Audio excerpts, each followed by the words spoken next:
This is a recording of Financial Mythbusting with Dawn Bennett for Sunday, July 6th, 2014. You can listen to this program live every Sunday morning from 11 a.m. to 12 p.m. right here on 105.9 FM and AM 630 WMAL. Securities offered through Western International Securities Incorporated, member FINRA SIPC. The views expressed on this program do not necessarily reflect the views of this station. Proper advice depends on a complete analysis of all facts and circumstances. Listeners should consult their own financial advisors or conduct their own due diligence before making any financial decisions. You're listening to Financial Mythbusting with Dawn Bennett. It might seem crazy what I'm about to say. Sunshine, she's here. You can take a break. And this is Dawn Bennett with Financial Mythbusting, and we are live today. So if you have any questions about your portfolio or the economy, feel free to give me a call.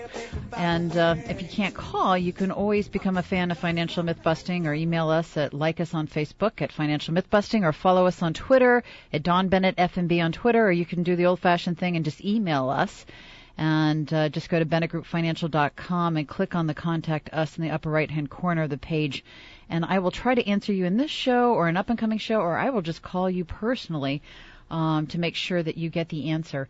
You know, at the bottom of the hour, we're having my very favorite analyst, Michael Belkin. He's going to be on, and the reason why he's my favorite is because he doesn't always talk about the past. To me, so many analysts in my industry always talk about the history of what went on, and I'm interested in the future. And he's that good, and he's going to be talking about the shocking new details about the lengths central banks are going to prop up the stock market because of a very interesting article that came out with the Financial Times on June the 16th that was eye-opening. So there's been a lot of fallout from that worldwide, as a matter of fact. But I also wanted to, before I start the show, to dig into something. We are going to announce today that Financial Mythbusting is going to be joining Radio America in a few weeks. And so we can broadcast far and wide on dozens of stations throughout America. So if you can't get enough of me and what I have to say, then you're in luck. This is going to be 2 whole hours and on most stations for Radio America, and it's going to be from 10 a.m. to 11 on Sunday mornings. So we're still on Sunday, but we're going to start at 10. And I don't know if we're going to be carried by WMAL at this point, but if you have friends or relatives you think that could benefit from what we serve up here on Financial Mythbusting, just make sure to tell them to check the radioamerica.org for a schedule, or check with their local stations to see if we're broadcasting out of there. But again, we go live nationally in mid-July. And if you can't catch any of the shows because of commitments like church or family time, you can always go to financialmythbusting.com and you can catch the podcast of our new 2-hour show. I hope you follow us. We've had so much fun here at WMAL for the last 3 years, and we really look forward to bringing this message that we talk about the truth, and knowing the truth will help you manage your portfolio throughout the United States. So it's something that we are just absolutely thrilled about. So here we are. Janet Yellen, Wednesday, she was speaking, the Federal Reserve, and then we had this interesting article that came out regarding the Federal Reserve from the Financial Times. And the most fascinating thing came out of it, this development that was going on in Europe after the article came out, because essentially this article was saying that central banks around the United States, or around the world, but the United States being the primary one, has actually put close to $29 to $30 trillion into U.S. equity markets. That's right, 29 to 30 trillion, when U.S. equity markets worldwide are worth about approximately 60 trillion. So in other words, they own 50% of the U.S. equities. Central banks worldwide own 50% of the equities in the U.S. markets and all the other markets. So this development I was talking about, there are these rallies that are spreading throughout Europe, and Germany in particular, protesting what they call a corrupt and dying global status quo, which is the Federal Reserve. So they're basically saying, according to the organizers of these rallies, that they've spread up to 100 cities, and right now 3 countries are participating, pretty much still all in Germany, though, and these combined attendee bases of these rallies are about 20,000 people apiece. So it got me thinking, and I want to ask you, do you think we still need the Federal Reserve? I mean, if the Federal Reserve was abolished, what do you think will happen? I mean, do you expect America to actually start protesting against the Fed? I mean, this is Europe protesting against the Federal Reserve. Maybe they maybe we're too close to it, and so we don't see it, but they obviously see something. And I do think it was this article in the Financial Times that triggered it, and we're going to be talking a little bit more about it. So I'm wondering, do Americans actually expect to protest against the Fed? I want to hear from you. I'm at 1-855-884-DAWN, and that's 1-855-884-3296. I mean, or, here's this, are we resigned to the fact that every paycheck that we get is actually buying less? Because that's what's happening here. And then, of course, if the Federal Reserve was abolished, I'm wondering what would or what should be put in its place. Look, I don't think this debate is new. I was just surprised and fascinated that, this was happening in Germany and throughout Europe. So I just want to know. I mean, many people believe we need to get the Fed out of the financial markets, kind of get their fat thumb off the scale and let interest rates clear the market based on true supply and demand, because we don't have that now. And let the traders and investors truly be, at risk when they invest, as opposed to being in this Fed-fueled casino that is happening. So I'm going to ask the question again. Do you think we need the Federal Reserve? And I want to hear from you. I'm at 1-855-884-DAWN, and that's 1-855-884-3296. And also, do you think that free markets should be allowed again? Because we don't have them anymore. We have controlled, manipulated markets. I mean, should true supply and demand be what the markets and the economy be based on, instead of the Federal Reserve's making the decision and injecting printed money into these markets? So I want to hear from you. I'm at 1-855-884-DAWN, and that's 1-855-884-3296. And like I said, we had a very interesting week. In particular, this week is interesting for your portfolio. And part of this, of course, was on Wednesday. The Federal Reserve Chair, Janet Yellen, once again gave us plenty to talk about as she was confirming to everybody that we don't have a stock market bubble. That's right. She said that. And she says, yes, the U.S. economy is recovering and that there's absolutely no inflation in the United States. And yes, there were complaints about her explanations to all those questions because she honestly gave weak answers with no substance. And then, of course, the IMF, which is the International Monetary Fund, came out and warned the U.S. Federal Reserve that they should be mindful of financial stability, quote unquote, which, of course, flew right in the face of Yellen's pep talk that all is well here. And then, of course, last but not least, the Financial Times newspaper came out with one hell of an opinion piece, which pretty much turned a conspiracy theory into a conspiracy fact. So let's start with Yellen first. Now, Wednesday's Fedapalooza was full of Q&As, of which the questions were pretty smart. I think they were pretty good, but the answers from Janet Yellen, the Fed chairman or chairwoman, was at the very least, I think, weak and only a semblance of an answer. Now, David Stockman, the former director of the Office of Management and Budget and former guest of Financial Mythbusting, he's been on here, wrote about Yellen and what she said on Wednesday in his Contra Corner blog. And this is what he said regarding Yellen's performance. He said, quote, "The only thing that can be said about Janet Yellen's simple-minded paint-by-numbers performance on Wednesday is that Keynesian hypothesis is complete," unquote. He then went on to write, quote, "American capitalism, and all political life too, is now ruled by a 12-member monetary Politburo, which is essentially accountable to no one except its own misbegotten doctrine that prosperity flows from the end of a printing press," unquote. Look, I think that Stockman is right. And, for over 3 years now on Financial Mythbusting, I've been explaining the massive crater that the Fed has been digging, which is the more they print money, the weaker the U.S. economy becomes. Honestly, all the Fed has done is lift asset prices and lift the cost of living for all Americans. But at the cost of living. But, here's the thing. The cost of living increases are higher than wage increases. So the average American is actually getting poorer, not wealthier. Yellen's saying everything's getting better, but it's not. Problem is, Fed Chair Yellen doesn't see any of it that way, especially regarding inflation. I mean, look around you. Haven't you noticed that prices on food and water and gas and electricity and, gosh, almost anything else is going up dramatically?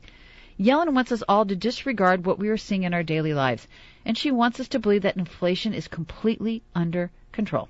Look, I'm telling you right now, I don't think Yellen's being malicious. I don't think she's doing this intentionally, but I do think that the inflation rate has been, the way that they calculate it has been changed so many times since the 1920s, like almost 20 times, that at this point it bears so little relation to reality, which means the Fed's benchmark inflation indices are essentially meaningless. And I don't think she knows the difference. In fact, if inflation was calculated the same way it was back in the 1980s, the inflation rate would be close to 10% right now. But again, you wouldn't know that listening to Yellen last week. I mean, the other day, the Bureau of Labor Statistics announced that the index for meat and poultry and fish and eggs have soared to an all-time high. And again, if our paychecks were increasing at the same rate as inflation, perhaps most American families would be able to weather all of this. But unfortunately, that isn't the case. Inflation is an invisible tax we all must pay, and it is systematically eviscerating the majority of lower and middle-class Americans. Yet, Yellen dismissed the Bureau of Labor Statistics as just quote-unquote noise. That's what she called it, noise. As for the high-income Americans who aren't being touched by this, well, I happen to think most are stepping into another type of hidden trap. And Yellen actually alluded to it, but I don't think she knew she was doing it. She was asked, is there something out of place with the S&P 500 hitting an all-time high? And her answer was, quote-unquote, no. Then she went on to justify her no frothiness comment by saying that the Fed has this stock model that they watch, and whenever they get a feeling of, good or bad valuations, they let us know. So apparently there are still good valuations on the stock market, this stock model that the Fed watches. I don't know which model that is. So she concluded that equity valuations are at a historical norm. In other words, no bubble here, right? But a number of people disagree, and I think major people disagree. Even J.P. Morgan wrote after this, quote, even assuming trailing earnings are valid, sustainable and not goosed by the Fed itself, the most recent median S&P 500 price-to-earnings ratio as of this moment is higher than 89% of all PEs in the history of the market, unquote. So let me just translate that for you. Equities have only been more expensive by just about 10% in the whole history of the S&P than they are right now. And she's telling us we don't have a bubble. Okay, now here's the icing on the cake. The trend of overheated assets was again brought to our attention from the Financial Times opinion piece I kept talking about. It was written by Kevin Warsh and Stanley Druckenmiller, where they reported that a cluster of central bank investors have become major players on world equity markets. And the official report on this was also published this past week by the official Monetary and Financial Institutions Forum, where they confirmed that $29.1 trillion in stock market investments are being held by 400 public sector institutions in 162 countries, which is contributing to the overheated asset prices in the stock markets, including the U.S. stock market. China's State Administration of Foreign Exchange has become the world's largest public sector holder of equities, and I suspect the U.S. Federal Reserve is not far behind. So, there it is. Central banks, including our own Federal Reserve, are the ones pushing up the stock market. That being said, I'm just thinking it can't go on much longer since it's been 5 years of building out our debt balance sheets. And that means exiting this unconventional monetary policy is going to be very, very painful on all of us because no one's ever seen anything like this. So as I said, and the question I'm asking out there, do you think we still need the Federal Reserve? And I find it fascinating that they're staging these rallies in Germany and Europe because they think that the Federal Reserve is corrupt and it's a dying global status quo. Do you agree? I do want to hear from you. I'm at 1-855-884-DAWN, and that's 1-855-884-3296. Again, dozens of rallies comprised of thousands of people are spreading throughout Germany, and apparently 3 other countries are coming into Germany to participate, and they're protesting the corrupt and dying global status quo, in particular the U.S. Federal Reserve. So I think they're pushing back on all central banks, but in particular ours. So I'm wondering, should we abolish the Federal Reserve? Do you think that we still have free markets out there? I don't. And are free markets today in the United States just a fallacy? I want to hear from you. I'm at 1-855-884-DAWN, and that's 1-855-884-3296. And when we get back, I'm going to give you Ron Paul's opinion, which, by the way, he actually presented back in 2009, so he's a bit ahead of his time. This is Dawn Bennett, Financial Mythbusting. Stay tuned. You're listening to the best of Financial Mythbusting with Dawn Bennett. This program is an encore presentation. This is Financial Mythbusting with Dawn Bennett. It's just been a fascinating week to me to see so many different things come out of this Fed meeting, Janet Yellen's comments and what people are saying about it, as well as this article in Financial Times, which I think is just, turning everybody's world upside down. And, of course, oddly enough, late last night I was preparing the show, and I was noticing just dozens of rallies are occurring primarily in Germany. But they say there are people from 3 different countries coming over to participate. And they're saying thousands of people are spreading throughout Germany protesting the corrupt and dying global status quo of central banks, in particular the U.S. Federal Reserve. They actually blame them for leading this. And so I asked this question, should we abolish the Federal Reserve? And back in 2009, I was saying that Ron Paul believes this to be the case because he believes they cause all the trouble. You know, a monetary policy of easy credit and artificial low interest rates, he says, are the main source of the financial bubbles we experience, and all the corrections we have is us trying to fix what the Federal Reserve has done. So do you still think we have free markets? I want to hear from you. I'm at 1-855-884-DAWN, and that's 1-855-884-3296, and I'm going to take Eugene in Sterling. Hi, Eugene. How are you? Hi. Thanks for having me on. Congratulations on you being a proof that there is a free market. You're going on to the American Radio Network. Well, thank you very much, Eugene. I hope, my job is to continue to put the word out there so that I think Americans can realize the difference of what it was and what we are today. And we need to go back to what America was built on, which is, free market principles. And we just don't have it anymore. Well, pound for pound, inch for inch, minute for minute, you provide more economic inspiration for those of us who are working, at this level, at the grassroots level, at the free market level. To answer your question, yes, to the degree our country was founded, and the whole principle of our country was to have this free market principle and decentralization of federal power. Right. Here we have the Federal Reserve. So yes, I agree, the Federal Reserve should be abolished, and frankly, state banks or state money are what some people promote, like Bob Marshall of Virginia, who's been around for 30 years in the House of Delegates. He's promoting that, and of course, the statists or the people who want centralized power are kind of frightened of your, freedom talk. They're frightened of, loosening it up a little bit and allowing for the profit to be the motivation, which is really the foundation of our country. So, do you think that the Fed creates 100% of our booms and our busts in the stock market? Those are contrived in a macroeconomic level. It's contrived for show and public relations. The real money is where you are preaching. The real money and the real profit, the real motivation for the markets are where you're coming from, which are pull out the reserve, eliminate the reserve, take out the controls, and let the real people who actually know how to move the world economy, let them free. They're in prison. You're being restrained right now, believe it or not. And all of us who believe in the free market are being restrained. You're being basically imprisoned. Yeah. No, it's true. Actually, it is true.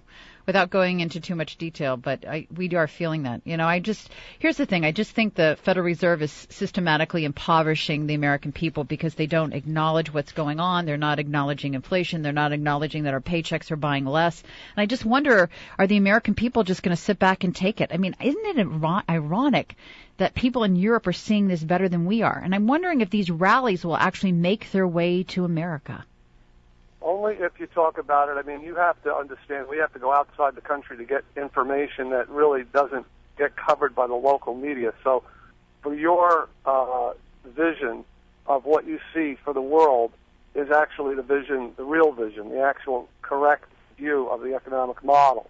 So while the Europeans are there... That will benefit everybody, by the way. The free market will benefit everybody. Higher, Right. I'm saying your vision of the world is a worldly, moral vision for everyone's benefit. And those people in Europe are feeling that debt crises more acutely than the United States. I think the United States, the average citizen has to hear you, has to see it for themselves. And they just have to look at their paycheck. And, it's crazy. It's hard to read that paycheck. They got all that money going to the government. Yeah. Eugene, now you're saying it's going to the Federal Reserve.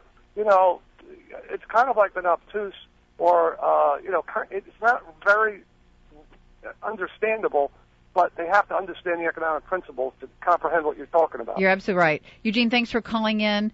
Thank you so much. I just think the U.S. Federal Reserve is hiding behind their elaborate structure so they can't inflate our money supply while at the same time creating the false impression that they're looking out for our best interests. I just don't think that that's what's happening.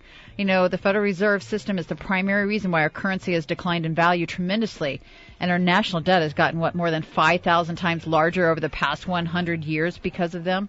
So those aren't good things, and I'm worried about that for all of you out there, in particular also for your portfolios. Remember to stay tuned. We've got Michael Belkin, and he is a tremendous analyst with so much insight. He is, like I said, always in the future and never in the past. This is Dawn Bennett with Financial Mythbusting, and we'll be right back. You're listening to the best of Financial Mythbusting with Dawn Bennett. This program is an encore presentation.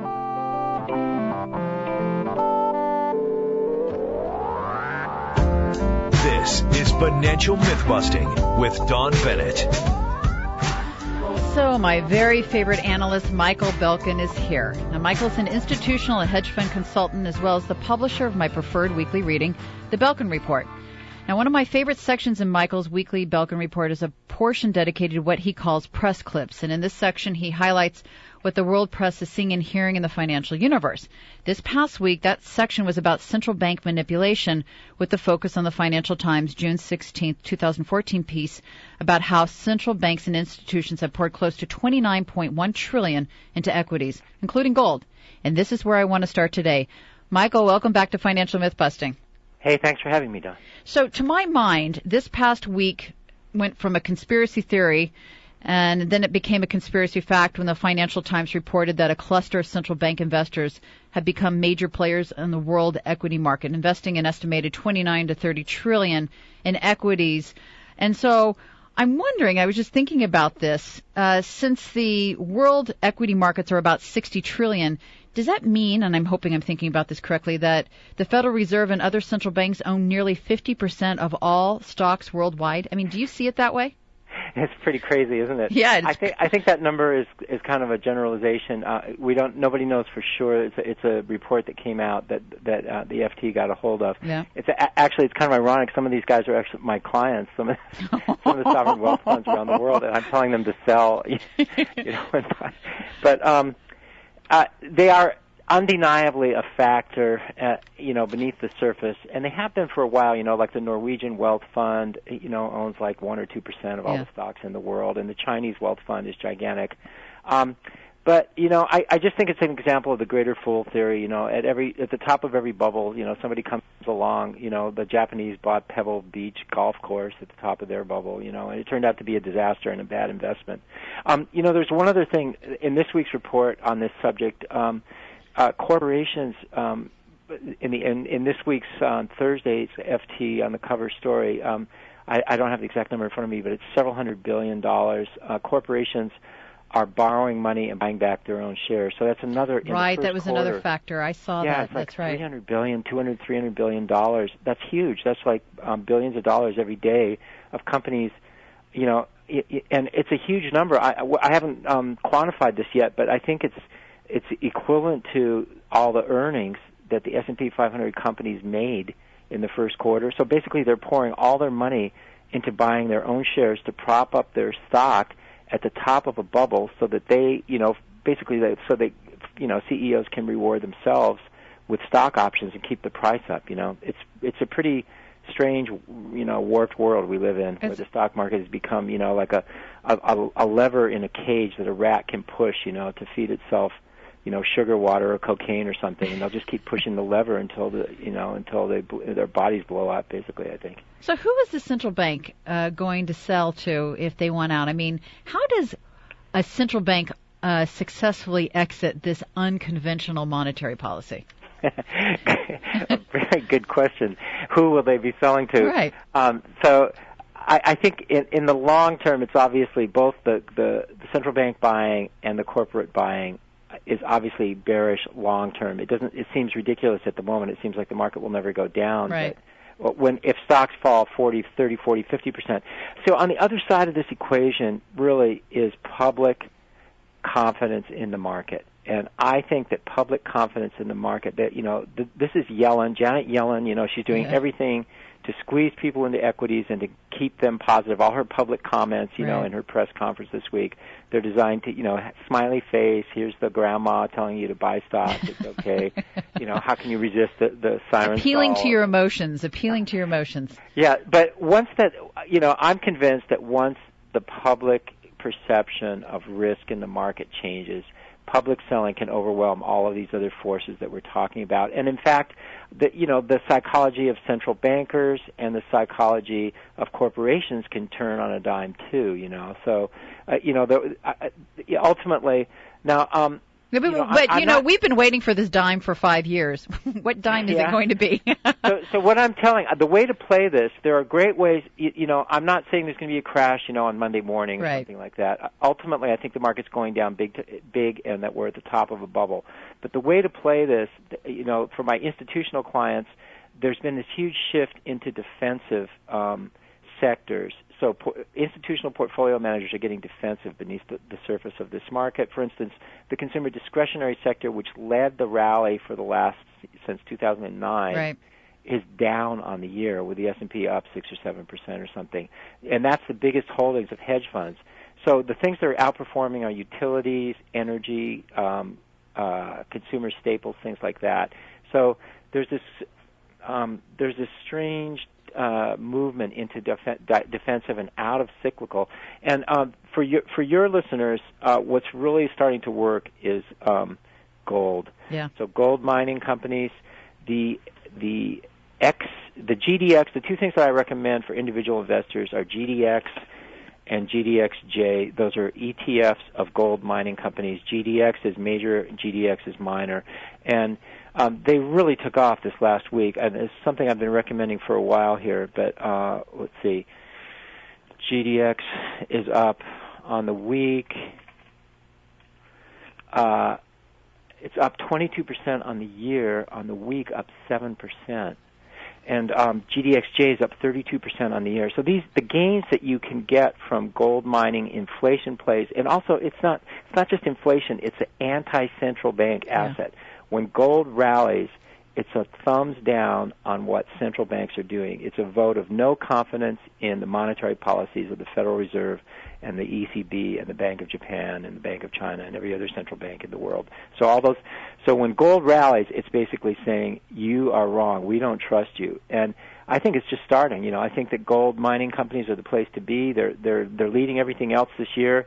And I think they will go up when the market goes down, and they're going up even when the market goes up at the moment. So I think that's the place to be for individual investors at the moment. So explain something to me, Michael, because I still can't get my arms around it. If central banks around the world, of course, including the Federal Reserve, is put in $29.1 trillion at this point, it's almost as if it's building a floor underneath the price of stock prices. So when you talk about a correction, which hasn't come in 5 years, where is it going to come? What's going to be the trigger? Like I said, public psychology. So when you start, so we're still getting inflows into mutual funds, and so there's like a three-pronged thing going on where central banks are buying beneath the surface, and corporations are buying their own shares, and individuals are buying small, not big.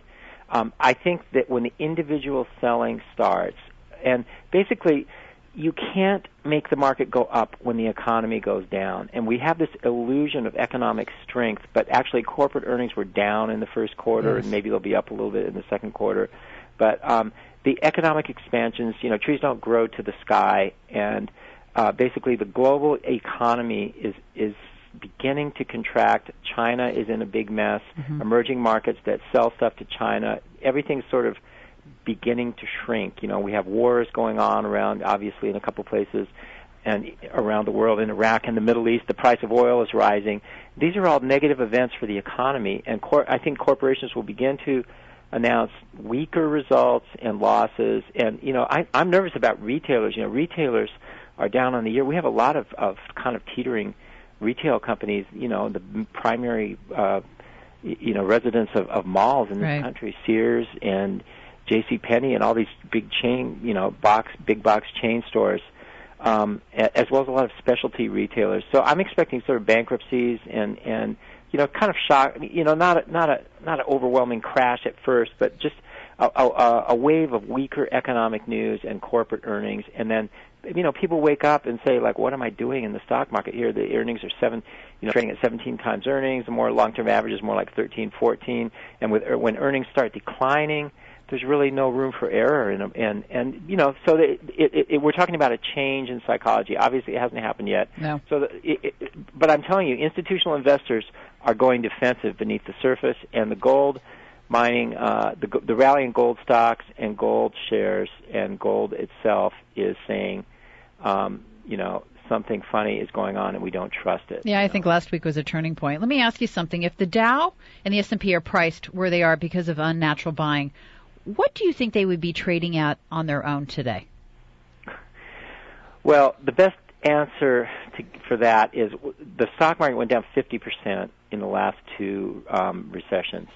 So in a recession, down 50% is sort of a kind of a benchmark. So it went down from the top in 2000 to the bottom in October 2002, down about 50%. Right. Down more than 50% from the top in 2007 to the March 2009 low. So basically, ballpark 50% downside risk in major stock indexes. More the things that went up more in this last cycle were small cap, things like the Russell 2000, which is hardly up on the year. It's really lagging. Again, it's the leaders of the previous rally are acting weaker beneath the surface of this market. So small caps are not the place to be. Probably could fall more than 50% over the course of a bear market, not overnight. Right. But over the a couple years it took in each of the last two events, and that's coincident with a recession, with an economic contraction, and so that's what I'm telling people. Downside risk. And the way to play it is to be, defensive in sectors, long, short. You can be market neutral for hedge funds. That's who I advise. You can be long energy stocks and short consumer discretionary. A lot of technology stocks look weaker to me. That's not the primary area where I would be short. But I think the opportunities are on the short side. A lot of my clients are short sellers. I see a lot of names that I think have a lot of downside risk in the market. So I would be shorting things. For professional investors, it sounds crazy with the market going up. It seems like it's strong every day. Yeah, but to your point, though, when there isn't fundamentals pushing it up, it can't go much higher. I mean, my worry is it can't go lower because they've got a floor built in, but, it can't go higher because the fundamentals aren't there. Let me ask you something. The Fed Chair, Janet Yellen, this past week was talking about this some sort of a stock model that the Fed watches to get a feeling for valuations. Do you know what model she was talking about? Yeah, they just compare the yield of the 10-year Treasury to the earnings yield of the stock market. That's it? Yeah, it's super simplistic, and I'm a big critic of Janet Yellen. We hail from the same university, University of California at Berkeley Business School, and I've had to sit through her through her presentations at the alumni. I'm a big supporter of the school and the Alumni Association, and I mean she puts people to sleep. This one, we're not talking the brain of Britain here. Right. Well, I mean, so she does answer things in a very simplistic way, with not much content or detail. I give you that. We laugh, but it's tragic, Oh, it's so tragic. What do you think? What's driving the disconnect between the recent data and the Fed's outlook? It just seems to be two opposing ends. Well, what's simmering beneath the surface here is they've printed a whole boatload of money, and it's beginning to seep into the prices of things. The services CPI is way up, and the energy price. Here we are with $100-something oil, $110 oil in Europe, and the price of that. When you get an energy price spike, we've got basically a revolution going on in Libya, major oil producer. Iraq, major, one of the top oil producers in the world, all of a sudden looking shaky, So what they have done is, I believe they've set the stage, planted the seeds of the next inflationary crimping of global economy. And she's sitting there, saying there's no inflation. Oh, don't worry about it. It's no problem. It's fine. It'll be great. We'll take care of it, And those are I think history is going to be a very bad judge of the central bank policies, particularly, Bernanke, and now Yellen is even more blatant about pretending everything is okay, while Rome burns, basically. You know, the West Central banks they say they were sellers of tangible gold for so many years. And I think if the conspiracy nuts are kind of correct, what do you think today is really what gold is worth an ounce? Do you have any idea? I mean, if in fact people start to acknowledge that our currency, at least here, the U.S. dollar, or even the yen or the euro, is getting weaker and weaker with this constant printing of money. And then, of course, what do you think gold would be worth? Great book on that subject. It's called The Death of Money by Jim Rickards. I just spoke at a gold Minds and Money conference in Hong Kong with Jim, and I just finished his book, and he comes up with a number sort of like $9,000 an ounce. Wow. Like basically, if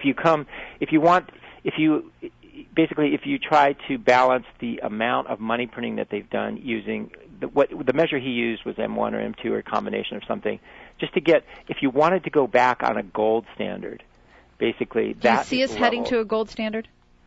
I think it's possible, and it's certainly, he presents a case for it will be the solution in a international monetary collapse that they will certainly go back to, to use to stabilize things. And in order to do that, you'd have to come up with a level, I believe, that he used something like $9,000, which is so far above current levels. I know, it's almost unimaginable. Yeah.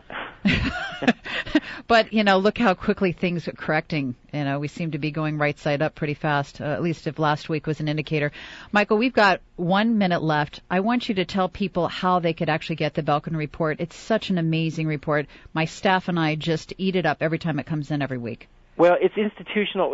This is inexpensive. This is not for individual investors. So if you're an institution out there, you could Google me, Belkin Report. It's monitored by MP. It's marketed by MP Research. You can Google that. But it's not really an individual investor newsletter. I work with professional investors, and I'm basically asset allocation for portfolio managers. That's what I do. And basically long, short ideas, overweight this, underweight that, be long this, be short that. It's everything from stocks, bonds, commodities, currencies, et cetera, emerging markets. So, you could Google me, you can find me. Thank you so much for having me on. And again, well, Michael, we love having you on. You give such great insight, and you tell people what to do, and they're so desperate out there that, and by the way, your track record is just impeccable when it comes to returns. So if anybody wants to re-listen to the show, you should, and take Michael's advice to heart, because he is very good at this. Michael, thank you so much. And this is Dawn Bennett of Financial Mythbusting. We are going to be talking about the inflation hedge that kind of showed up last week. It was gold and silver.